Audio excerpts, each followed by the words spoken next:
আসসালামু আলাইকুম। আশা করছি সবাই ভালো আছেন। আজকে আপনাদের মাঝে শেয়ার করতে চাই লেবু গাছের গুটি কলম কিভাবে তৈরি করবেন বা কাটবেন। খুবই সহজ একটি পদ্ধতি, চেষ্টা করলে সবার দ্বারাই সম্ভব।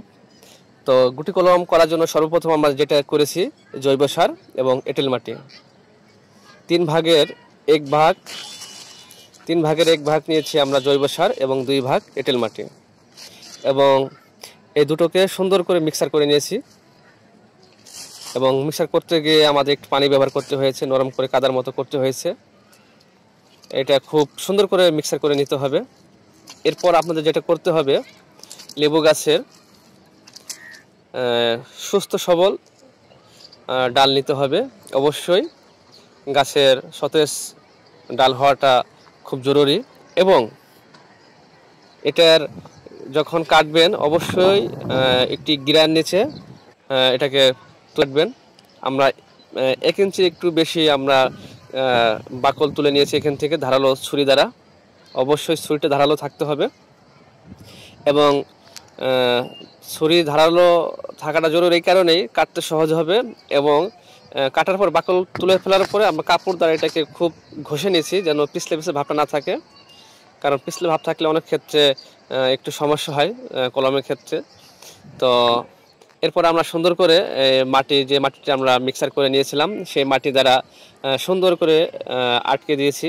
এবং অবশ্যই খেয়াল করতে হবে যেন মাটি দ্বারা যখন আটকাবো যেন ভিতরে কোনো অক্সিজেন অর্থাৎ বাতাস না থাকে। সুন্দর করে এটাকে ডলে এটা আটকে দিতে হবে। এবং নির্দিষ্ট একটি আকারের যে পলি প্রয়োজন, আমরা সেই পলিটি আগে কেটে রেখেছিলাম। এবং এই পলিও সুন্দর করে যেন ভিতরে অক্সিজেন না থাকে, সুন্দর এটাকে মুড়িয়ে আস্তে আস্তে এটা আগে প্রথম পেস্টটা যখন দিবেন একটু মাটির সাথে সুন্দর করে আটকে দিবেন। এবং এরপরে পুরো পেস্ট দেওয়ার পরে 2 পাশে অবশ্যই শক্ত রশি বা সুতো দ্বারা টাইট করে বেঁধে দিবেন, যেন এটা বৃষ্টিতে অথবা আলো বাতাসে ভিতরে বাতাস না ঢুকতে পারে, অথবা পানি না ঢুকতে কি বলে অক্সিজেন, যেটা আর কি বাতাস অক্সিজেন না ঢুকতে পারে সেদিক খেয়াল করতে হবে। কারণ অক্সিজেন ঢুকলে ডালটি থেকে আমরা সুস্থ সবল কলম নাও পেতে পারি, এবং অনেক ক্ষেত্রে দেখা যায় ডালটি মারাও যেতে পারে। তো গাছটি আমরা একটি টবের গাছ, এটি বেশ ভালো একটি মানের লেবু গাছ। এটি হচ্ছে চায়না থেরি সিডলেস জাতীয় যে লেবু, ওই সেই জাতের লেবু গাছটি। এবং এটি আসলে লেবুটি অনেক সুন্দর ঘ্রাণযুক্ত।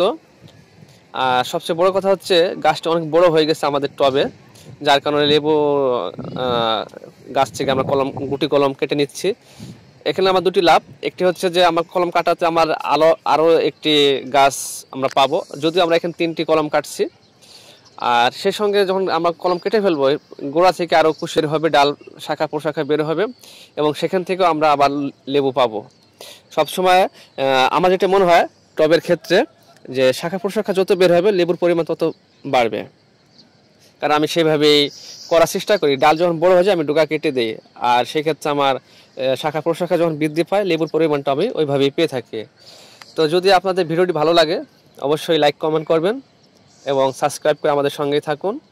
এবং ফেসবুকে যারা যুক্ত থাকবেন তারা অবশ্যই ফলো দিয়ে রাখবেন। সবাই ভালো থাকবেন। আসসালামু আলাইকুম।